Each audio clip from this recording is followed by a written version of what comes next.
Lavigne. Yes, this is Avril's new album. Well, what? I've been an Avril fan since Let Go.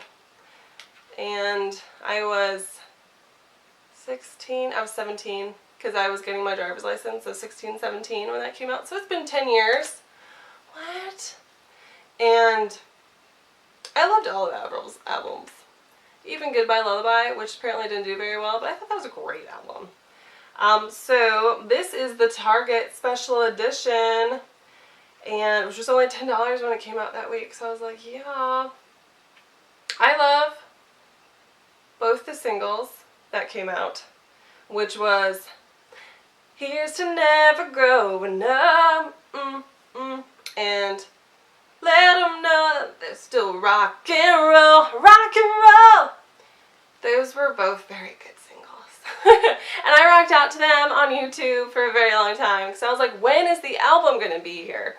And it finally came out, and I was very excited. And then I went through, I listened to it all at once. And I love so many tracks on here. There's a lot of good tracks.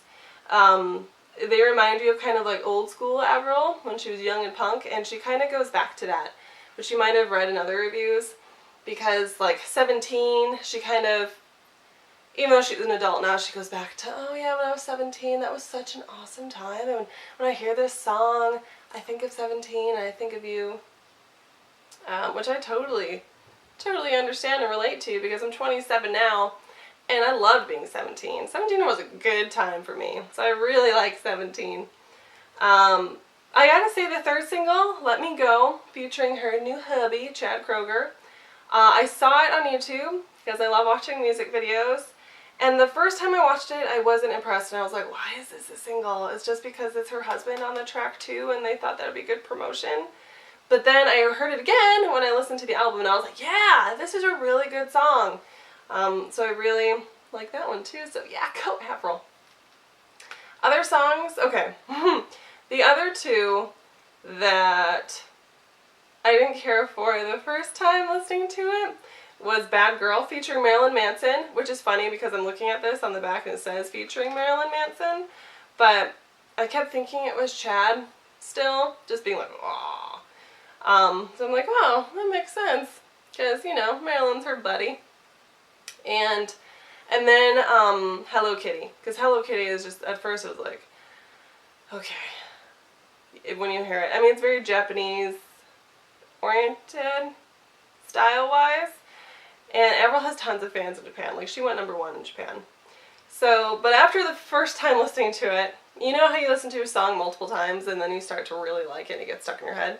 Like, I like both those songs a lot now. Though I gotta say, You Ain't Seen Nothing Yet, which reminds me totally of classic Avril. I love it. And it may be semi-generic for those of you, but I think it's an awesome song. I rock out to it all the time. Give You What You Like. Oh, it's so adult and so gritty.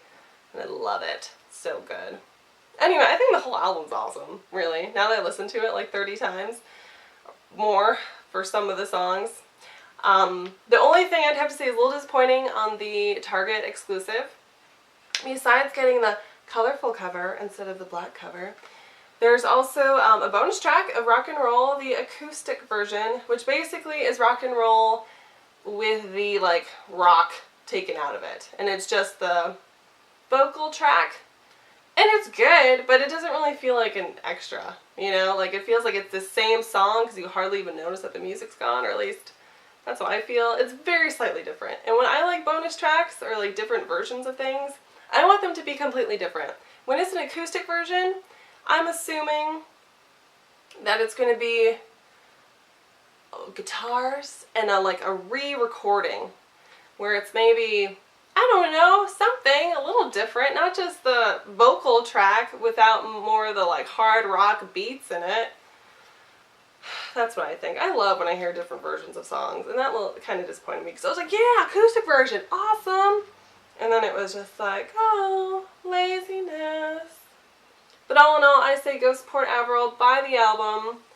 It's cheap. You can get it on Amazon for cheap. Or you can go to Target. It's a little bit more expensive now. I think it's $13 now. So, and again, I don't think it's worth it for the rock and roll acoustic version for $3 extra. I think Amazon still has it for 10 at the moment.